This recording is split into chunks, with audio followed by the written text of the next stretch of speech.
Good morning, ladies and gentlemen. Welcome to Professor Ming's Strategic Insights. Last week, we talked about Trump's tariff war, and we talked about how this new policy affects the many countries around the world and how people react to it, at least initially. And ever since the announcement, it seems that this new tariff policy caused much commotion and even confusion around the world. So people think that President Trump is either crazy or he's being unreasonable or he's just out of his mind. But when they say this, then it seems many of them ignore or at least dismiss that there is a logic behind this seemingly unreasonable policy. Actually, well, as we can see it now very clearly, actually he's aiming at communist China. He's thinking of weakening China's economy. So that's his main target. Now the question is, how does his main target, namely the communist China, look at this tariff war? What's the real view of it? And how are they going to respond to this challenge? Let's do a very brief overview of the timeline of this tariff war between Washington and Beijing. It began on April the 2nd, when the United States announced that they're going to impose an additional 34% of tariffs over Chinese goods or over Chinese products. 2 days later, China retaliated by announcing that they're going to add another 34% of the American goods into China. 3 days later, Trump said, oh, okay, if you retaliate, and I'm going to add another 50% of tax over the already existing 54%.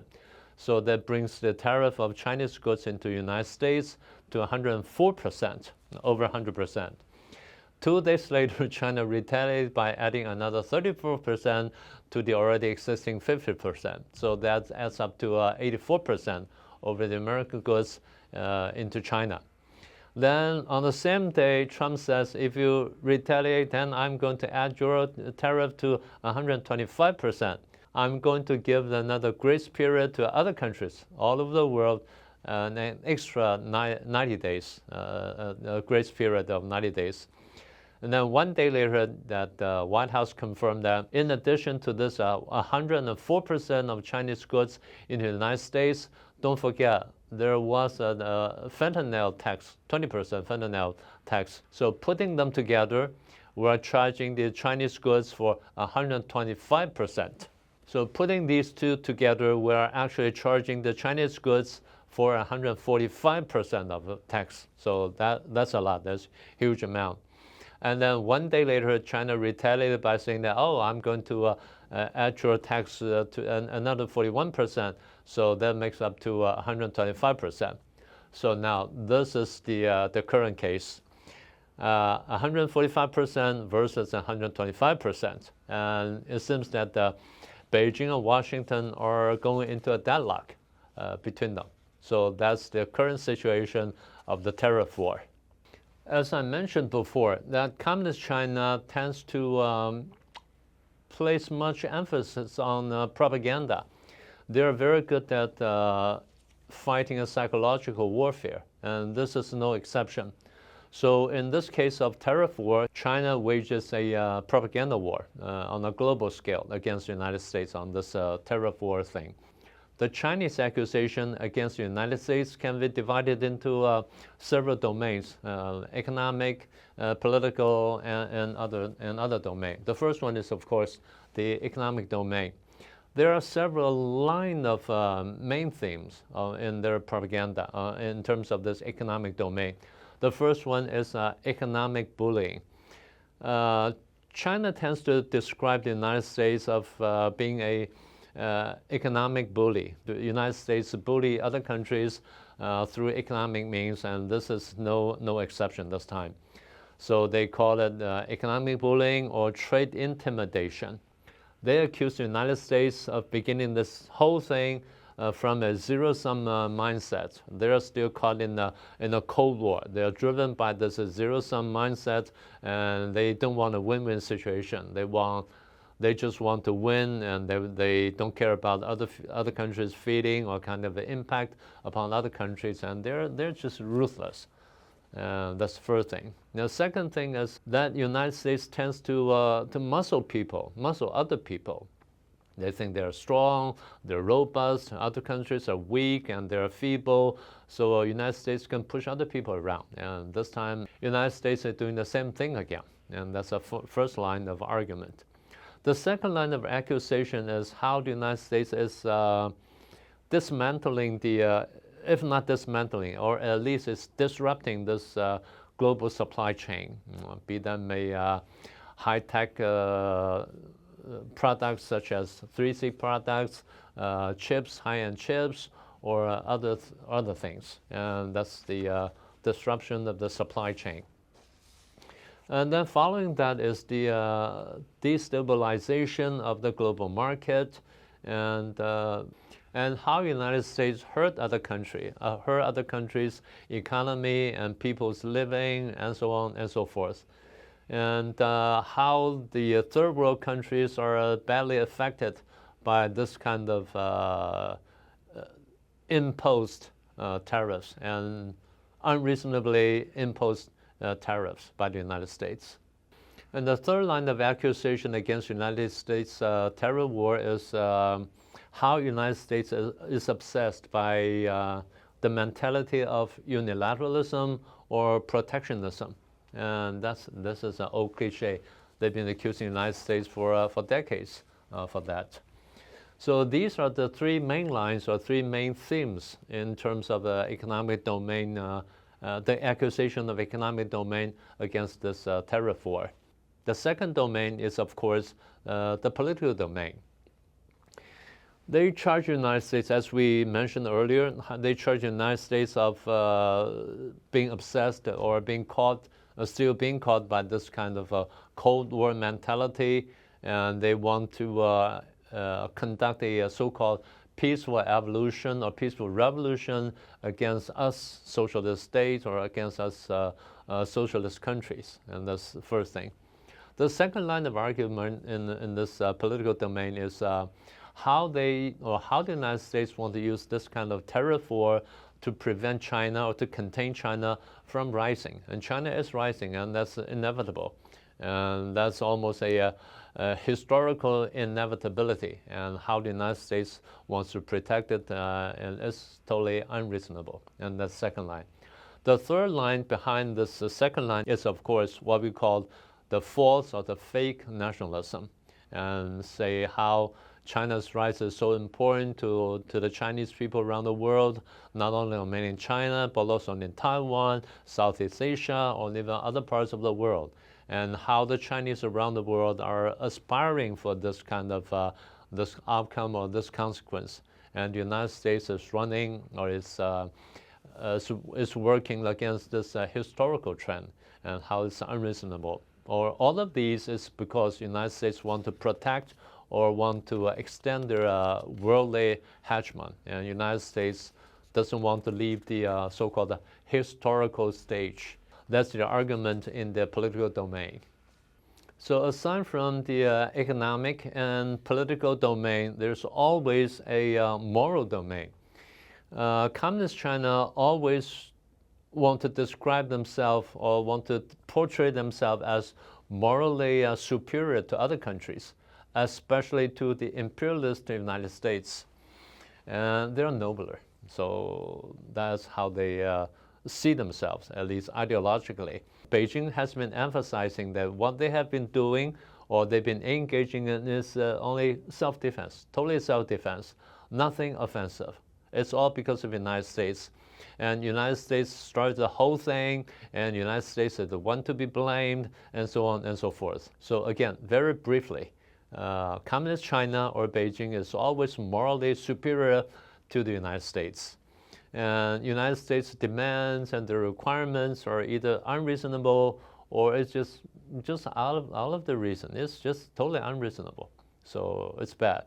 And not to mention that the United States tariff war is hurting the third world countries and their people. So the United States policy put these people in a more miserable situation. And so United States is morally to be blamed. And that's very important for the communists because that's how they justify their behavior or their policies. So let me remind you, all these are, let me put it this way, all these are propaganda. This is what you read in their newspaper, and this is what you can see in their mass media, be them a radio station or television or any kind of a social media platforms. That's on the surface. So what's their real view? What's Communist China's real view about this whole thing? So what I'm saying is, deep down inside, do they really think so? Or they have a different perception, a different idea about the whole thing? Yes, they do.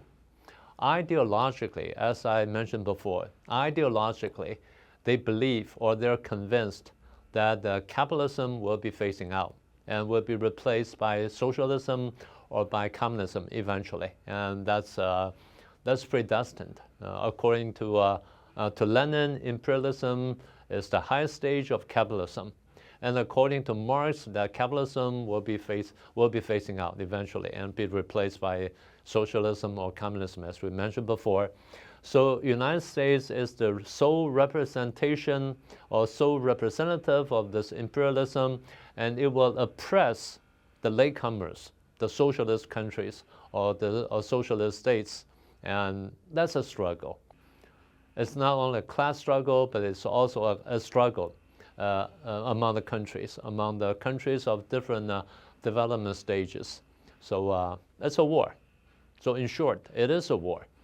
The war assumed a different form in the past, say peaceful evolution or peaceful revolution or colored revolution, as we mentioned before. But this time, they say that the United States is smarter. They're really bad this time. It takes the form of an economic warfare or a tariff warfare and associated with other offensives like propaganda, military, or even cultural offensive. But anyway, so tariff war is just part of it, just one important link using their jargon. So that could be dangerous to China, to Communist China.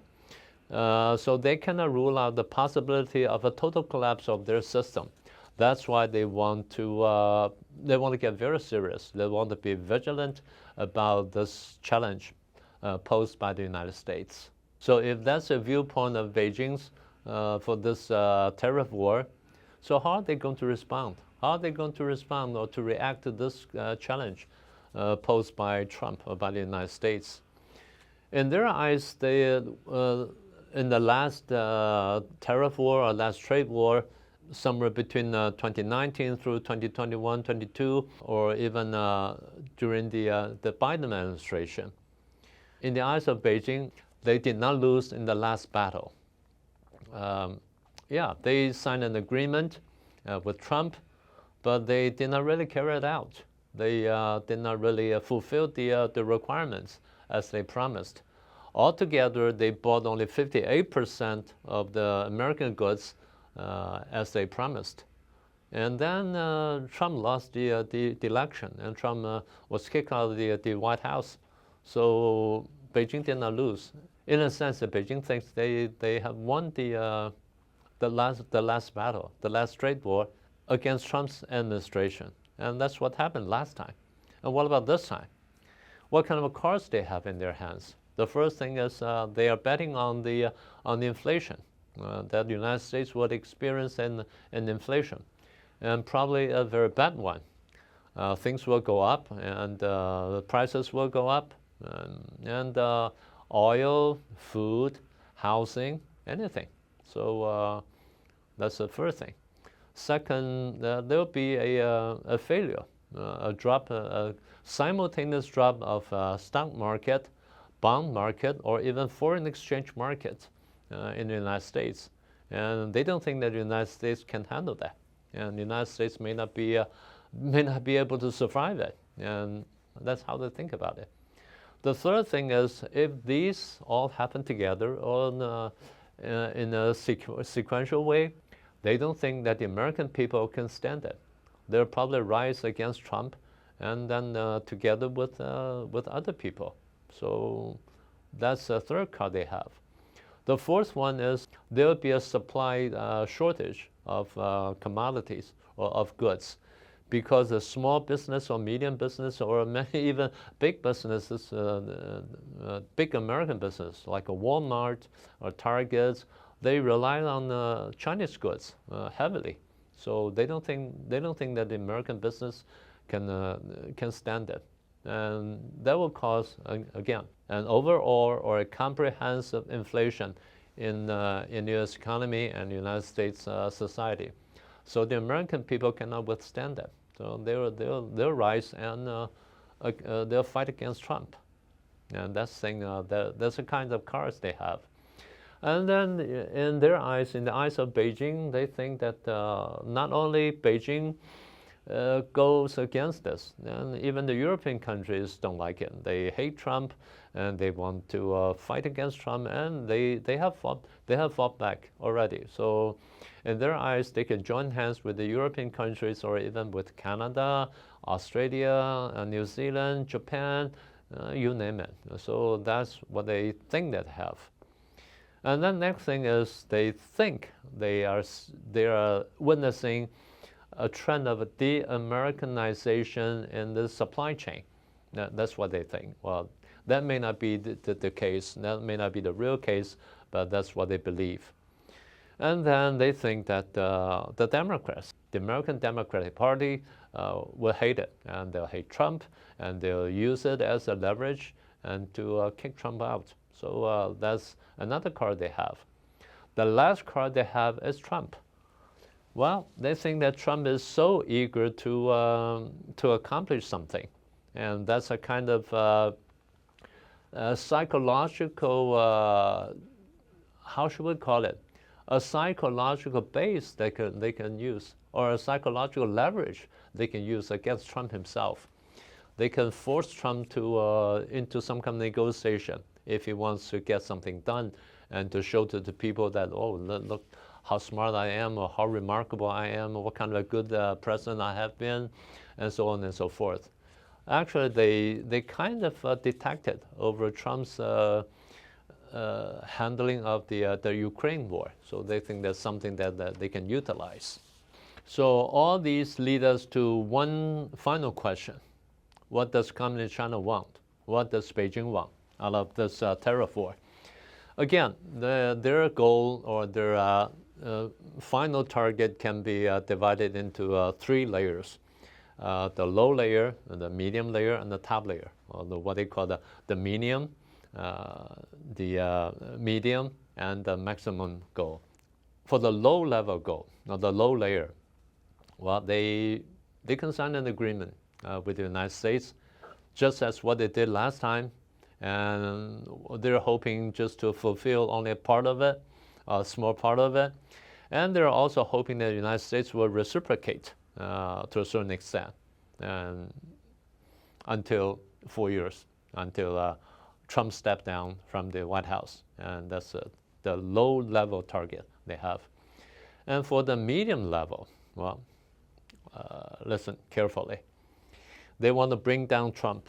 They want to kick Trump out of the White House, somewhere in between, before he can finish his term. And if he's kicked out of the office from White House, together with the effort with the American Democrats and other forces, so-called the left-leaning forces, or the general public in the American society, they'll kick Trump out of White House and terminate his tenure, and then put an end to this tariff war.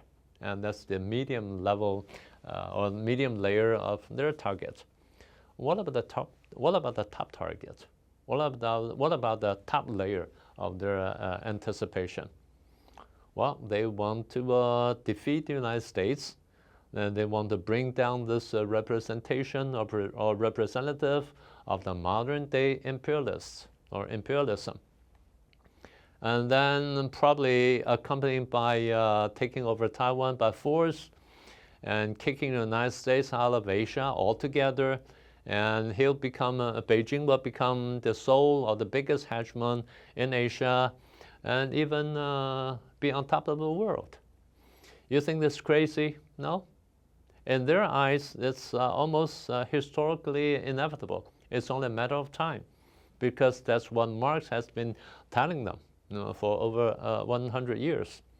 So that's another window of opportunity. Again, you think it's crazy? Not for them.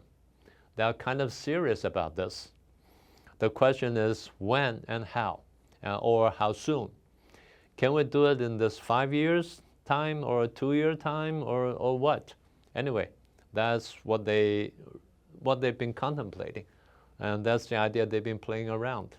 Never think that they're crazy. If you think so, because you don't understand them, they're really brainwashed by their own ideology, and that's how they're taught, and that's how they're educated, and that's how they've been recruited into the party, and how they got promoted along the way, even including Xi Jinping himself. So like I said, they've been brainwashed by their own propaganda, they've been brainwashed by their own doctrine, but never underestimate their enthusiasm about it, and never underestimate their, how should I call it, ambition. So let's be serious. And well, this is only a very beginning of the tariff war. We know that there's a lot coming in the future, and so we'll keep track on this topic. It's gonna be with us for a period of time. And but that's all I want to share with you today. I hope you liked today's program, and we'll continue our discussion on the same subject in the future. And please share it with your friends, and please subscribe if you haven't done so, and please click the icon bell so that you get a simultaneous notification. And that's all for today, and I'll see you next time.